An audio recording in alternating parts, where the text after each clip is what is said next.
তুমি আমার সাথে যেইভাবে সম্পর্ক রাখছো করছো, আমার সাথে মিশছো থাকছো, আমার স্বামী কিন্তু পারে না। কয় তাহলে এক কাজ করি আমরা, মাঝে মাঝে হোটেলে কিংবা বন্ধুর বাসাতে আবার দেখা করি আগের মতো। কিন্তু এখন তো এটা সম্ভব না, কারণ আমি আর একজনের বউ, এটা আমি করতে পারি না তার সঙ্গে। এটা আমার করা বেইমানি হবে। হ্যাঁ, আগে করছি কারণ ভালো লাগছিল করতাম, ওটা বিয়ের আগে, এখন না। তারপর স্বামীকে অনেক বুঝাই, দেখো চিকিৎসা করো, এই করো সেই করো, মানে আমার কথায় কোনো গুরুত্ব দেয় না। কিন্তু কষ্টের জীবন, সব দিক থেকে সুখী, টাকা পয়সা বাড়ি ঘড়ি গহনাগাটি সব দিক থেকে আমি সুখী আছি। কিন্তু আমি একদিক দিয়ে কষ্ট হচ্ছে যে আমার যে শরীরের চাহিদা, শুধু এইটুকুই আমার স্বামী আমার সাথে মেটাতে পারে না, এটাই আমার জীবনে বড় কষ্ট। কিন্তু আমি কি করব, এই কষ্ট নিয়ে আমার সারা জীবনটা কাটাতে হবে, আমার করার কিছু নেই, যেহেতু আমার স্বামী আমাকে অনেক ভালোবাসে। আসসালামু আলাইকুম, আমি রুনা, আমার বাড়ি জয়পুরহাটে। তো আমি একটা ভালো বংশের একটা মেয়ে। তো আমি অনেক দিন ধরে মানে বাইরে লেখাপড়া করতাম, মানে ঢাকা শহরে।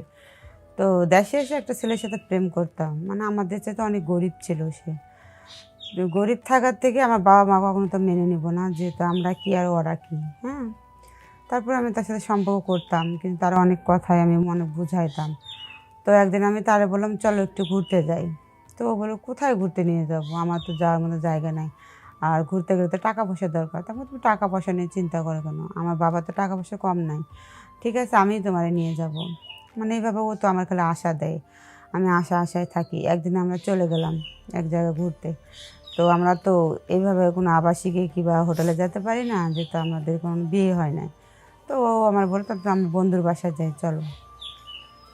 তো গেলাম। তা আমি এই যে মেলামেশা শারীরিক সম্পর্ক, এটার বিষয়ে কিন্তু জানতাম না যে এটা কী জিনিস।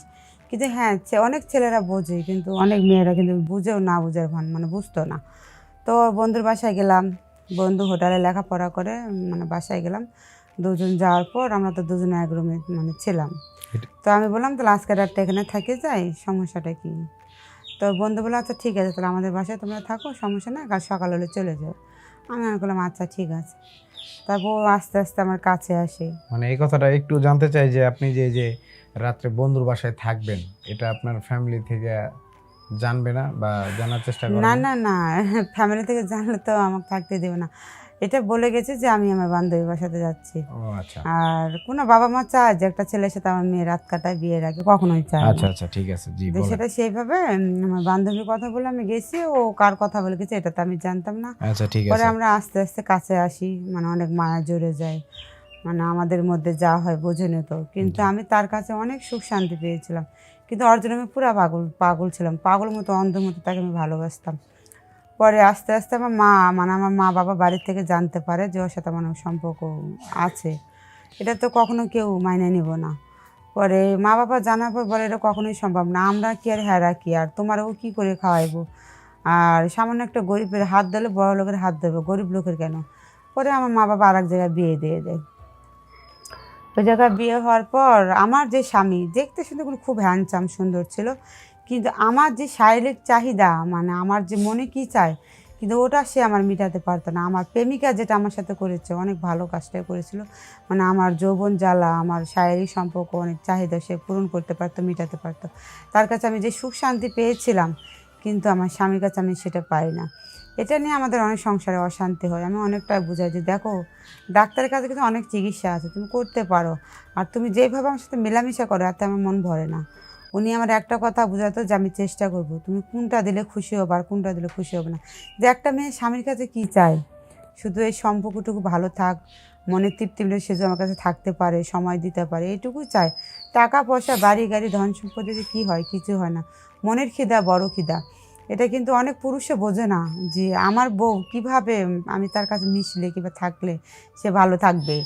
এটা অনেকে বোঝে অনেকে বোঝে না, কিন্তু আমি যেটা বুঝি, আমি যেভাবে আমার প্রেমিকার সাথে সম্পর্ক রাখছিলাম, মানে সময় কাটাইছি, তার সাথে মেলামেশা করছি, তার কাছে যে তৃপ্তি শান্তি সুখ শান্তি এই জীবনে আমি পেয়েছি, কিন্তু এটা আমার আমি স্বামীর কাছে পাইছি না।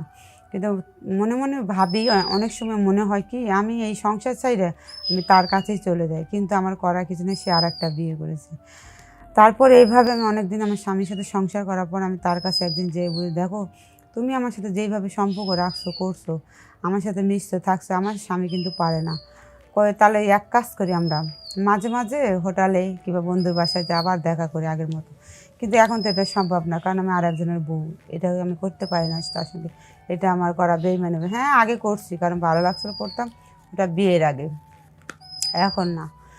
তারপরে স্বামীকে অনেক বুঝাই, দেখো চিকিৎসা করো, এই করো সেই করো, মানে আমার কথায় কোনো গুরুত্ব দেয় না। কিন্তু কষ্টের জীবন, সব দিক থেকে সুখী, টাকা পয়সা বাড়ি ঘড়ি গহনাগাটি সব দিক থেকে আমি সুখী আছি।